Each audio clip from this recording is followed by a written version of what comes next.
So we left off yesterday with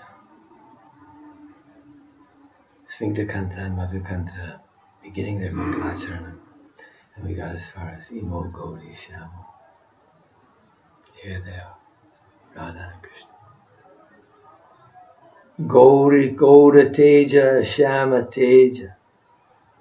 The two lights, the dark light and the bright light. The bright light is Radha, the dark light Krishna.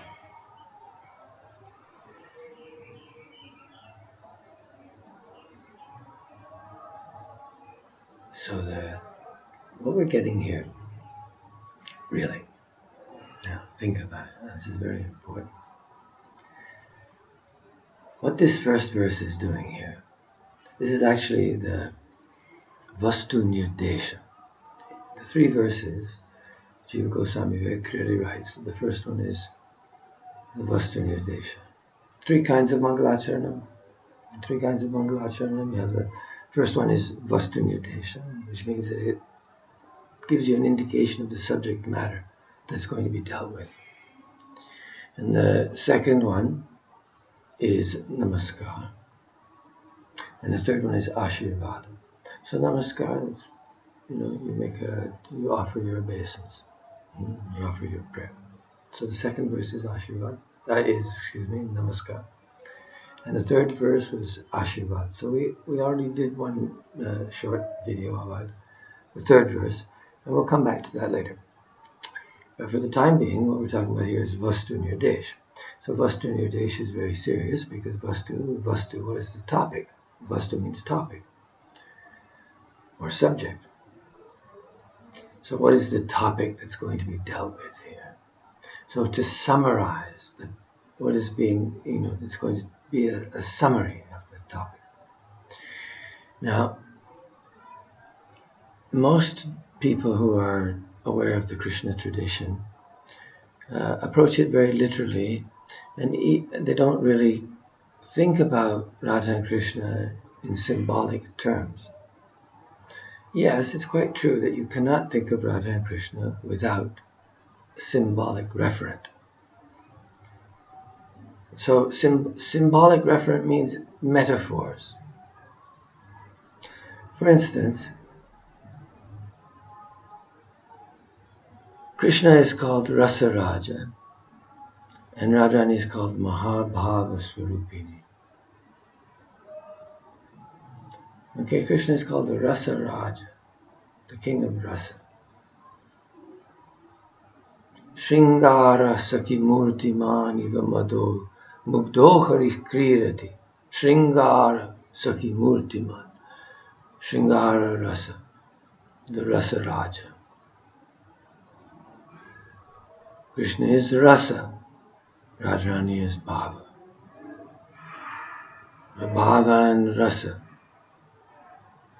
the two dimensions of prema, of ecstatic experience.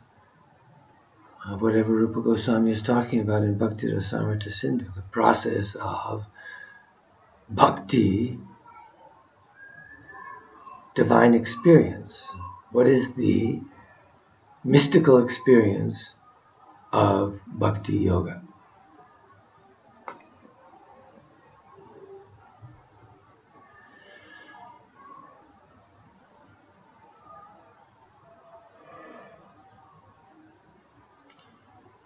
Bhakti-yoga is a mystical path. It's not just another world religion, let's say. Of course, all religions have their beginning in some kind of mystical revelation, and then religions grow around that mystical revelation and take various shapes and forms as people on all different levels of understanding interpret and apply the mystical experience as it is filtered down to them. But at the center of the mystical experience is always a symbol. at the center of the experience is always a symbol, and that symbol is common really to all. They just perceive it differently, like the blind man and the elephant. So you take the cross in Christianity, everyone agrees on the cross. Almost every Christian. And that cross becomes the central image through which the entire theological system, the metaphysics, the ritual, the liturgy, all those things are clustered around. And the mythology also. So now, what we are talking about here, one of the very important things I'd like to communicate is that we're going to, for the time being, consider the meaning of Radha and Krishna symbolically and take that as a kind of an intellectual exercise, as well as an exercise in the practice of intuition. So right away we can see that here we've got some kind of a symbolic thing going on. I mean, gaurī-śyāmau, right away we have this union of opposites is going to be talked about. Now, union of opposites we have in modern Jungian psychoanalysis. He talks about conjunctio oppositorum as being a repeated archetype, a universal archetype that repeats itself in different cultures, in different forms. Quite natural. The couple, the divine syzygy, the male, the primordial male and the primordial female, the archetypal male and the archetypal female, which receive the imprint of a culture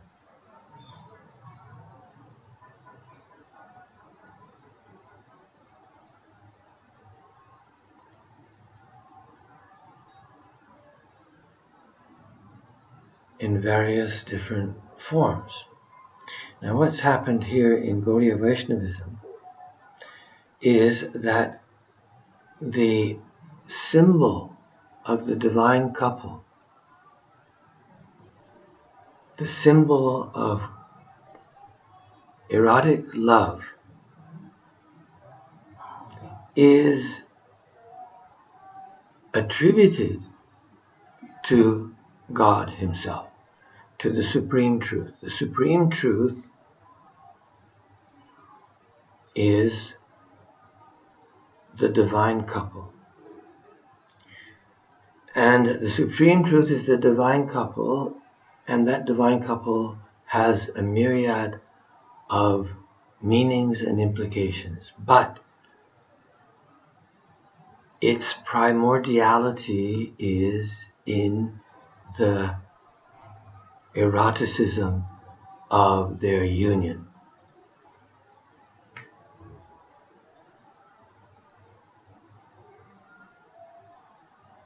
Rupa Goswami does not shy away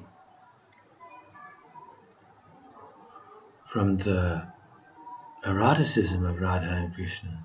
That is the whole point of Radha and Krishna, is their eroticism.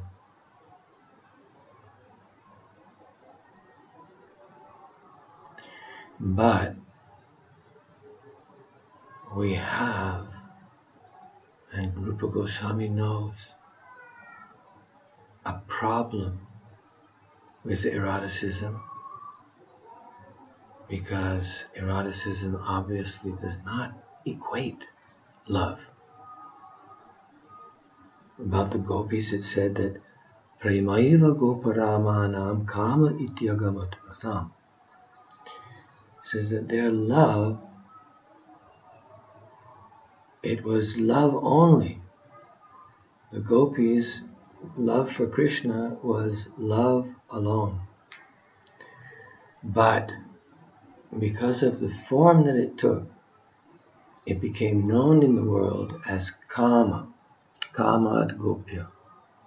The gopis attained perfection through kama, through desire, through passionate desire, through lust. They desired Krishna as a man. They desired Krishna as a sexual partner. They desired Krishna as a lover.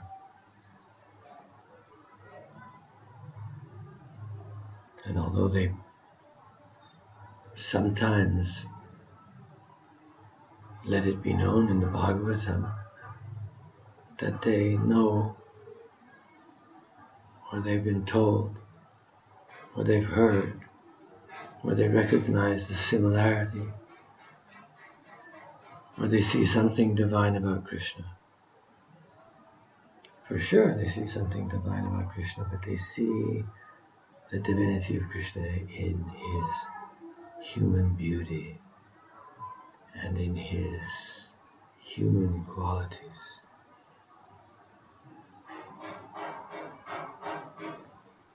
So in the verse, we have imau gaurī-śyāmau. So now what's the next thing that they're going to be told? We're going to fill in the meaning of the symbol of Radha and Krishna. Imau gaurī-śyāmau. What do they mean? Well, it's the first thing. They're male and female. They are opposites. They are different. They are duality. But the Supreme Tattva is not dual. It's Advaita Tattva. So, what is next? Manasi viparītau. Manasi viparītau. And Jiva Goswami can be very, very sparse. And he just says, Visrad, Gaur and Shyama, in the mind they're the opposite. Meaning that Krishna on the inside is white, let's say, and Radha is in the inside black. But here what that means is it means that Radha is Krishnamaya, Krishnamayi. Radha Krishnamayi. Krishna tar antare bahire. Jahan jahan netra pure taha Krishna sphure.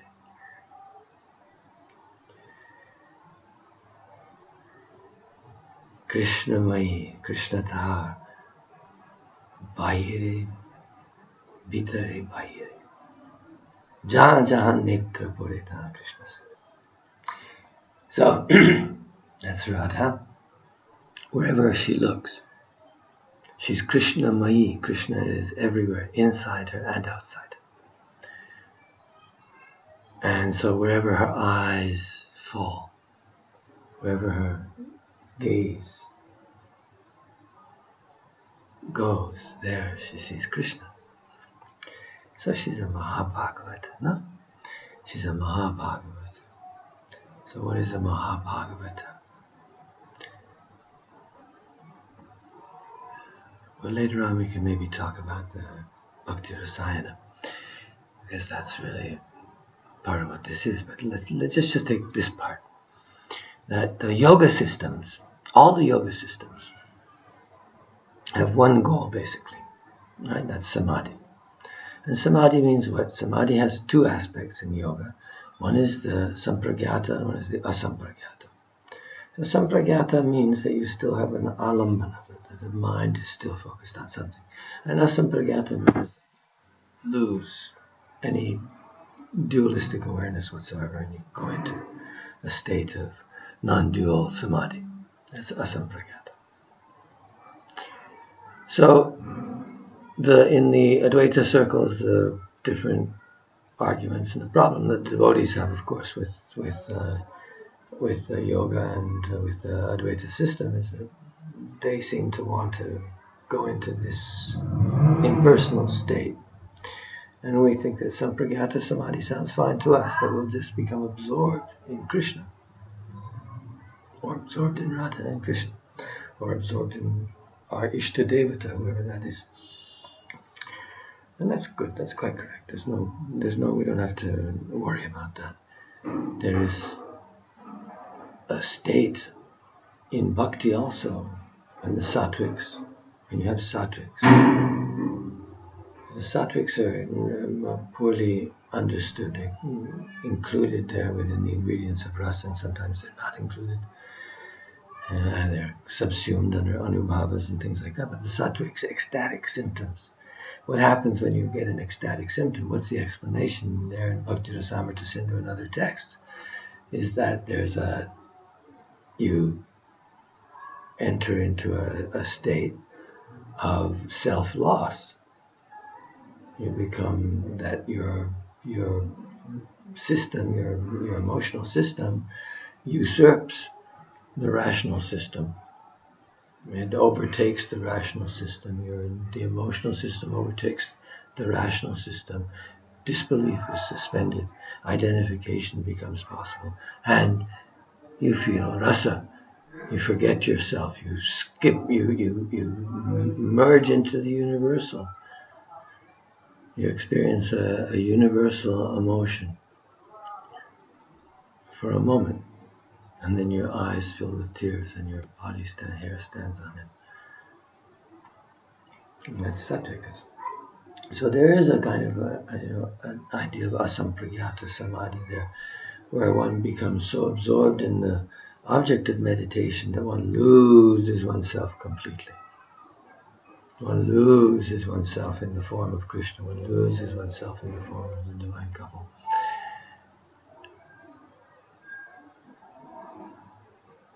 So that's called tadakara karita. That's the object. That's what we're trying to do, right? Smartavyak satatam Vishnu vismartavyana jatuchit sarva vidini shedaksyor etayoreva kinkara.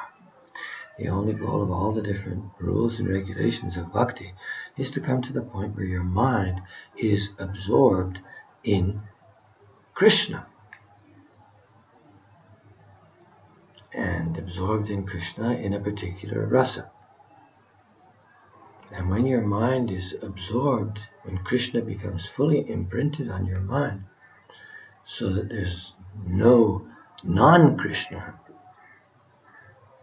where Krishna is so imprinted on your mind that you see him wherever your eyes fall, where everything is envisioned, everything is interpreted, everything is understood through the prism of Krishna bhakti, of Krishna consciousness, of Krishna awareness,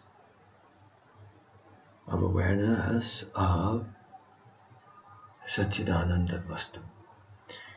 And what that Satchidananda Vastu is, we're going to learn that in this verse a little bit.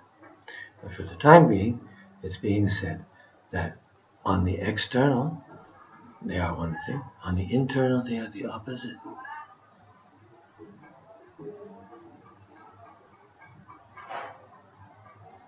She's thinking of him, and he's thinking of her. Wherever he looks, up, down, on the path, inside, outside, wherever he goes. Sa, sa, sa, sa.